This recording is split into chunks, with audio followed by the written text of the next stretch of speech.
with the game that we had on NBC. Josh Allen, your boy Blue, against your former boy Aaron Rodgers, who you've since broken up with. Yep, cheating on him every day now. Everyone on Football Night in America picked the Bills except for one person. What a nice guy you are. I had to be that guy. Yeah. I thought maybe I could get the miracle, the Hail Mary. Yeah, well, in Buffalo, they were trying to it up at the end, and they stopped caring about the game to let him climb back in it. So I think that's the story. Yeah. Right? Right. Have the Bills gotten to a point, we'll get to the Packers, yeah. but have the Bills gotten to a point where they can play their C game, maybe B game, and still win by 10 points? I do think against a lot of the teams in the NFL, yes, I do. I mean, they every bit rival the Philadelphia Eagles for the best team in football. There's no question about that. You really look at them and go, what's really the weakness of the team that you can attack? And then they have some things that are extraordinary about them as well.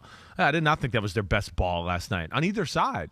It's what happens sometimes. Alpha bye week, a team that hey, we're bye week, we're kind of out of our mojo. You're playing another team that's desperate and like, oh no, like we're about to be 3-5. So there's those emotions there too. And yeah, I don't think Josh Allen was as sharp as he's been, and I don't think the defense was as sharp as he's been. But still, their ability to put pressure on you and make big plays is just what makes them special. And that's where Green Bay just had no chance in the matchup. I mean, Josh Allen was going to have to throw an interception every other series for them to stay in this game because of the same issues we've talked with Green Bay and just how easily Buffalo can march down the field when it wants to. I mean, they're at that point where it's kind of like, oh, they need to drive here. Well, they're going to go down and get a field goal at least or do something. And that's kind of the way the game felt the whole night. And, they're clearly in another class than the Green Bay Packers right now. They got multiple ways to do it, multiple weapons, maybe an emerging one with James Cook out of the backfield, too. Yeah. Had a couple good runs for him. But, yeah, it's you mentioned this during the Chiefs game, too. It's like you got to pick your poison with Josh Allen. Under pressure, so they tried to put some pressure on him, maybe with some blitzes, maybe just got some it looked like some front four pressure, too. Yeah, right. He was under pressure, 12 passes, completed 6 of them, so that's good if you're the Packers. You're like, all right, 50% completion percentage. But for those 166 yards and 2 touchdowns. That's where he just kills you. He does. And pressure doesn't really affect him. You hope the pressure can affect him like we saw in the Kansas City and Miami game to where you trick him a little bit and then he doesn't know where to go and he's got to throw the ball away or he tries to make something happen and make some difficult play happen. But, as far as pressure in the pocket, he doesn't care. He's such a big human being and he has such a great ability to throw the football. Like you and I were like, I think it was you and I at one point, the out and up he throws to Diggs. He's got a guy in his face. He can't really step into the ball, but he just literally goes, okay, I'm going to throw my T-Rex arms out here and just throw the ball like this. I mean, I wish I could, people just listening, barely extends his arm out in front of him and you're like, oh, all right, on the money, 35-yard out and up, no problem. And that's where he really is special. Or a guy bearing down on him, and he throws it sidearm underneath his armpit. And you're like, whoa, how did he do that? So that's where he is really special. And that's where, again, Ahmed, you know me. I get into this, and it's the explosive plays, your ability to flip the field position in such a hurry, strip sacks, tip balls, interceptions. They make plays in Buffalo throughout. There was only one thing that bothered me about their game last night, other than taking the foot off the gas pedal and it being a little uninspiring at the end of the game, was just that, I thought that their run defense, I think, is better than what it showed last night. And I think they overplayed the RPO, let's stop the short pass. There was too many plays where I went, wait, the safety's coming down in this gap for a late rotation, but he's really coming down to the gap and he's worried about the slot receiver getting a bubble screen or something like that. And then they would run the ball right at that gap. And there was just a few moments of that where I go, just let him throw the 3-yard pass. You guys are rallying tackle. Let's not get gashed for 10 yards up the middle all the time. But, again, I think that's part of the bye week too. You lose your little mojo and your toughness and some of the details when you come off a bye week at times. Connor Rutledge said turnovers for the Buffalo Bills stood out to him. Yeah. They had a sloppy second half win Yes, last night against the Packers, and against another team they could have easily lost. And I think that's, as we flip it over to the Packers here, that's the problem with the Packers now. It's like, man, Bills fans are saying if we would have played an actual good team, we would have been in trouble in this one. Man, right? how far the mighty have fallen. Right. 3-5 now. And Von Miller had an interesting quote after the game. I don't know if you've heard this. No. About the running game. You mentioned it. It was successful for the Packers. Right. But here was what Von Miller had to say about that after the game. I was shocked that they ran the ball so much. They had Aaron Rodgers, and I was just, by previous bouts, I was just expecting him to, have a little bit more control. So I was kind of anticipating him, passing the ball a little bit more, and they just kept running and running and running. And I think, for me personally, it just caught me off guard, and I had like some lanes open where they could run the ball and stuff because, I was just playing the pass. I'm looking at the scoreboard, and I'm seeing that we're up by 17 points, and, it's 2 minutes left in the third quarter, and I'm thinking that, they got to start passing the ball soon. But nope, they just kept running, and they ran the ball well. They did run the ball well. They did. Aaron Jones had 143. Yeah.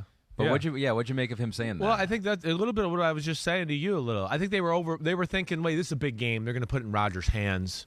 It's a big game. Nobody's really run on us this much this year anyways. They're going to find all these cheap ways to throw the ball out here and do what they've been doing. And I think they were, throughout the game, even though probably in the first and second quarter going, okay, well, we're winning now. Like he said, they're going to start throwing the ball. And Green Bay they're stubborn as hell. He should have called you up. You no, Vaughn. No, Vaughn, you don't understand. Have you been watching them? They don't want to do it. But here's the thing I'm going to say at the end of the day. First off, Green Bay has to change. I don't care what anybody says. The stats on this game are so misleading. And even hearing some of the post-game press conference to the Green Bay coaches, like they're posing questions to them like the game was close and that you guys did good things and look at the stats. I'm going to go, this is just bullshit stats. Other than the rushing stats, everything is kind of bullshit in the stats sheet for the Green Bay Packers. Oh, wait, they got 398 yards of total offense. They outgained Buffalo by 20 yards. Not really, though. I don't look at this is to me where context matters, and we're going to look back at the end of the year and go, well, they had a pretty good day against Buffalo. And you're going to go, no, they didn't. They had 76 yards when they were down 27-10 passing the football. It's not acceptable. You're not going to get it done. And to that point, Ahmed, think about the end of the game. Oh, all right, now we got to press the issue. Oh, it's one-on-one with Dobbs, and we just throw it up on a corner route. He catches it. Oh, we call a shot where I roll out and we max protect, and the guy's supposed to run back across the other side of the field. Oh, but the guy does a pretty good job covering. He adjusts. I throw a laser down the field. Look how easy that was. Not everything has to always be this again, this is exactly the surgical right play for this defense, and it's the exact right answer. Sometimes you just got to attack and play football, and that's where I just feel like Green Bay tries to be too perfect and manage everything, and that's why they lose big games. To me is why they lose big games, because they can't just let it go and go, we're going to play, and we're going to attack, and we're going to have fun, and so what if I do an incompletion? We're going to come back, and we're going to fire again the next play. That's Buffalo's mentality. That's Kansas City. That's Joe Burrow. That's what they do. And right now, they're more like, I mean, everybody's body language goes like in a weird spot in Green Bay. They're like, it's 2nd and 10. Oh, my gosh. And he walks around and shakes his head, and it's just like, what the f***?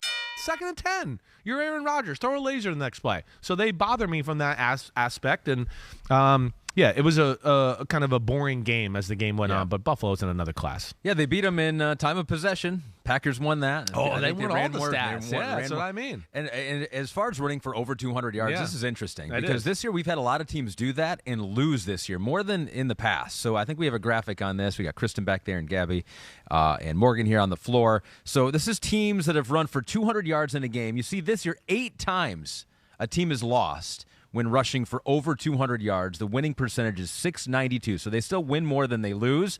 But you look back just 4 years ago, 34-2 when a team runs for over 200 yards. What do you think's happening here? And those 8 losses, by the way, are 7 different teams. So it's not just like the same team doing it over and over again. The Bears, the only team to lose twice when rushing for 200 yards. Right, the Bears did it yesterday again, right? Yeah. I think they did it maybe against the Giants, or maybe I'm wrong. But I got to think about this one and why it's happening. One, I do think it's a little bit like what we're seeing. We're seeing some teams that are just not good, so they go, we're going to just run the ball every which way, and we're going to play that. And the team that's better is going, we're going to protect the big play and not let you just go down and score real quick or get some lucky bullshit play. We'll let you run it down, and then we don't think you can score a touchdown once you get down there, right? I think there's a little bit of an aspect of that. I do.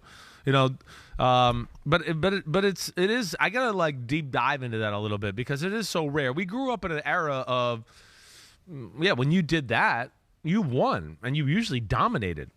And again, I think that's where I get into the league is set up for the throwing right now and not the running. And again, a lot of these running teams, I think too, they're doing it because there is a lack of a pass game or a flaw within their offense, and then they get down there and like we see with Green Bay or Chicago, they don't always score points. They have to kick field goals. So that's like, oh, great, we ran for 75 yards on that drive, and we kept the ball for 6 minutes, but we got 3 points. And oh wait, Dak Prescott just threw the ball 4 times and they scored. It's like, oh, they got down here in 2 minutes. Oh, we get the ball again and we get to go run down the field again. And I think sometimes it becomes empty yards and empty points too right now. But I got to deep dive a little more into this and see if I can connect some more dots, because it is very interesting. I even brought it up to my dad this weekend. I was like, weird. It's weird. But I think in the past, right, like teams that could really run the ball were like the better team. It was like in 2019, it was the 49ers, and they were like, here, and we're fucking awesome, and we're running touchdown. We're running it in from the 30-yard line. It's a touchdown, right? Like I feel like right now it seems like the lesser teams are going, well, if we want to hang in the game, we got to bring out all the quarterback design runs and the reverses and all that. And that's the other thing too. It's not all traditional run anymore. We got quarterbacks where, okay, it's 3rd and 27, and they run and scramble for 24 yards. And it looks good on the stat sheet, but you go, well, it didn't do anything really, right? You got some of that. And then you got the reverses and speed sweeps where you go, whoa, that guy just ripped off a 30-yard gain.